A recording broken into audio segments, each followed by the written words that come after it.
Hey everyone, Dave here, episode 19, Live to Inspire podcast. You know the drill now.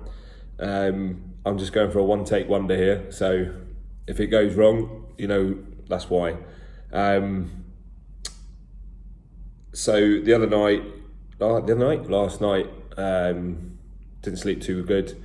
I don't really know why. It's one of those weird things. Sometimes you go to bed, you're exhausted, and you just flat out. There's no conscious thought, there's no dreams, there's no nothing. You're just in bed, you hit the pillow, boom, and you're gone. Alarm goes off, or you just wake up naturally, and that is a proper deep sleep. You know, that's amazing. And yet, obviously, the flip side of that, right, is that it's not. You're tossing and turning, you're hot, you're cold, you can't get comfy, the pillows are all wrong, you just feel like you're sleeping on bricks or something, and you get up in the middle of the night for a pee, and it's all going wrong. And last night was one of those. It all went completely belly up. I don't know why, no rhyme or reason. Had a pretty productive day yesterday, and again, these things come to me. I don't really know why. I'm not even going to pretend it's like some divine intervention or something like that, but it just came to me about self-awareness, because I was thinking, I'm struggling to get to sleep here. Why can't I get to sleep? What am I doing? Where am I? You know, why? All these questions running through my head, and then my brain just wouldn't switch off. I was like, I need to answer these. I have to answer these. What's the answer to this question? Why am I here? What am I doing? What's the purpose of this? Like, shouldn't I just be at home? Like, but then I've got this sort of Jekyll and Hyde going on in my head of, well, if I am here, then that's great, because, you know, the sun's shining and I've got a really comfy bed, and, you know, I've met some amazing people and some really, like, you know, friends for life, and yet I miss home, I miss my dogs, I miss my family, and I just sort of torn, and I was like, my brain wouldn't switch off. I felt like steam's coming out my ears. And then that made me think about being self-aware, and so as I do, I like to try and give you guys a definition, because that helps me, right, to make sure that we're crystal clear on what we're talking about here. Self-awareness is the ability to focus on yourself and how your actions, thoughts, or emotions do or don't align with your internal standards. I mean, straight off the bat, the last few words there: alignment of internal standards. Someone said to me that don't be so hard on yourself. I do agree with that. I'm always hard on myself, but that's the sort of athlete mindset I have, really. I don't really know that it's competitive, but I always think that there's potentially more I could be doing, and I want to try and find my own limits, right? And you only find your limits by pushing yourself and getting those boundaries. So they're my internal standards, but that self-awareness that really shone through last night was just that whole thing, like I said, that of, you know, Jekyll and Hyde, or yin and yang, however you want to call it. There's this internal explosion of thoughts and concepts going around in my head, and emotions. I didn't know what was going on. So my self-awareness was really high as to what I'm thinking, and you know, obviously didn't have any actions per se because I was half asleep, but the thoughts and emotions combined with internal standards, I was useless, couldn't sleep at all. So to develop that point, self-awareness involves being aware of different aspects of self, including traits. Okay, being aware of the variety of aspects of traits and personalities, behaviours and feelings that we have to our core, deep down, day to day, those kind of things. So essentially, it is a psychological state in which oneself becomes the focus of attention. Now that, for me, and I think a lot of people that I've spoken to of recent, is very important, because it's very easy to focus on others. As you know, the title of this podcast and my purpose in life is to help people, and I live to inspire. That is my aim in whatever means, however I can do that, whether it's through job, through this podcast, through meeting people, talking to people, anything. I will do my utmost to help people be the best they can be. So for people listening, please be aware of oneself, because when you're drawn into external factors, like let's go back to that definition, the internal standards, that's what we're talking about, self here, not the external. If you're drawn into those external standards or those external values and expectations, external behaviors, it is a world of pain, and it can really start this negative perpetual motion of a downward cycle. Very, very difficult to break, and something inevitably will. Now, we don't obviously want that thing that's breaking to be us. We need to have some self-preservation, but if something does break, flip it, right? Have that growth mindset. I can't remember what episode it was I was talking about it, but if you've got the fixed mindset or a negative mindset, find the positives wherever they are. Daily gratifications, gratitude diaries, journals, write things down, any tiny little positives that you can do and you can celebrate, even if it's just a little, I don't know, you see a cat, that might be your positive, happy days. Like I said at the start, for me, the sun's shining. I get unbelievable amounts of vitamin D where I'm at the moment. I was going to say my sleep's pretty good, but we'll brush that one aside. Just be aware of who you are, what you have achieved, and how far you have come. Now I can say that with confidence, with some venom as well. I freely admit I've had multiple counselling episodes.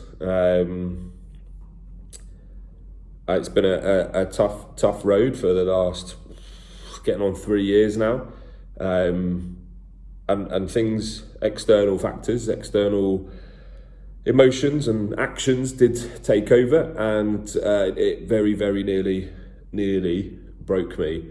I'm just too damn stubborn to basically let other people beat me, and being true to myself, and that's a key factor. So focus on yourself. There's nothing wrong with being selfish. Oh my God, I had an absolute epiphany where if you're going to do something for someone, or let's say you're gonna buy a chocolate bar for your friend, right? Why wouldn't you buy yourself a chocolate bar? Buy yourself one first, then do that for someone else. Imagine you are buying that chocolate bar for you. You are your own best friend. Be selfish, be self-aware as to what you're doing to realign your values with your internal standards and expectations. It is one of the first components of the self concept to emerge, right? So finding out who you are, why you're here, it's a powerful one. Be self-aware, and that can take the form of, like I said, talk to someone about it. It can be an internal thing. I don't really know if it's out of choice or out of environmental factors. I spend quite a lot of time on my own, but that allows me to focus on myself, what I have achieved, what I can achieve on a daily basis, weekly, monthly, annual. And I set myself some big goals, some big challenges. I've got a 5-year plan. I spent a couple of weekends in Dubai. I had some really good chats with some good friends. And that just gave me a sort of kick up the arse, really, to, be audacious, be proud of who you are and what you're going to achieve. And the weird thing is with that, is you're more likely to meet more people or to have more positive interactions, more positive events. No one wants to be around a negative or an unhappy person. If someone's really happy, it puts that positive vibes, those good vibes into the environment. So just try it, see what happens. You'll be surprised, I think. You'll be surprised. So to be self-aware is the ability to focus on yourself.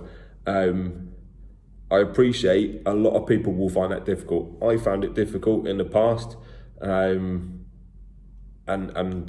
I effectively lost my own identity as a result. And like I think I said previously, the counsellor said to me, how do other people see you versus how do you see yourself? It broke me, to be honest, but that was a real eye-opening question. So how your actions, thoughts or emotions do or don't align with your internal standards. If you are highly self-aware, then you can objectively evaluate yourself, right?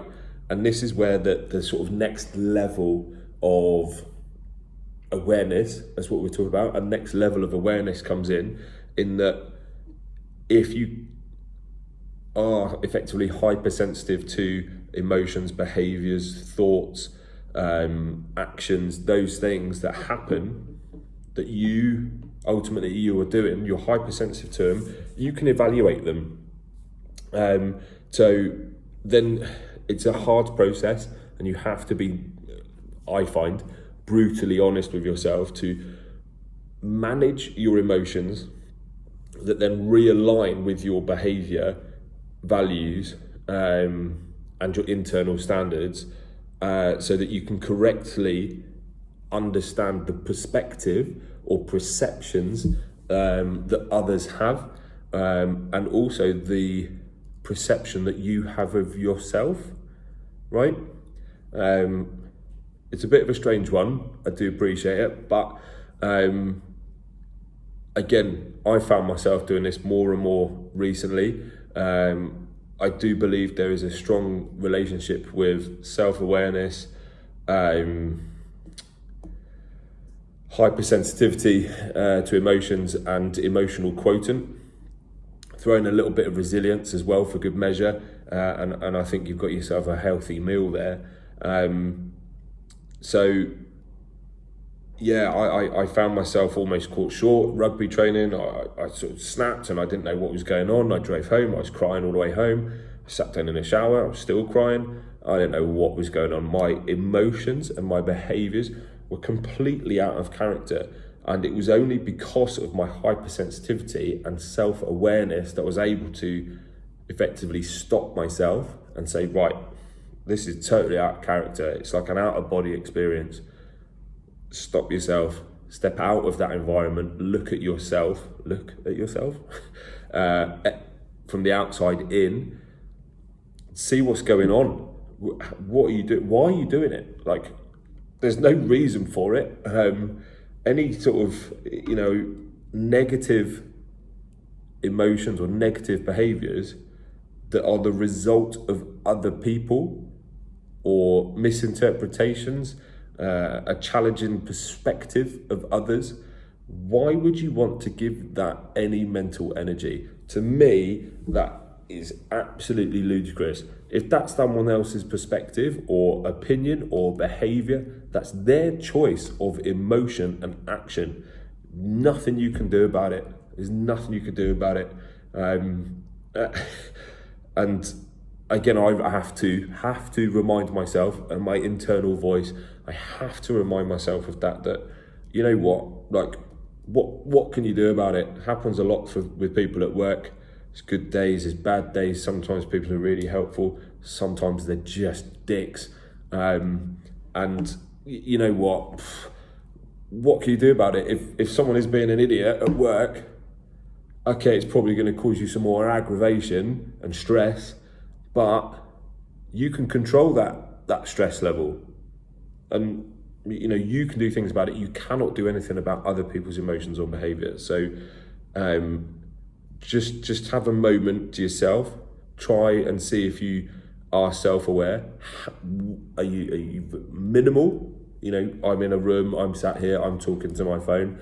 Are you aware of the environment that you're in? And also, how submersive are you within that environment and within that situation? Because sometimes if you get caught up taking pictures or whatever, it's you're not fully embedded or submersed in that environment, in that situation, and you might actually end up missing out on some really good value, some really good memories.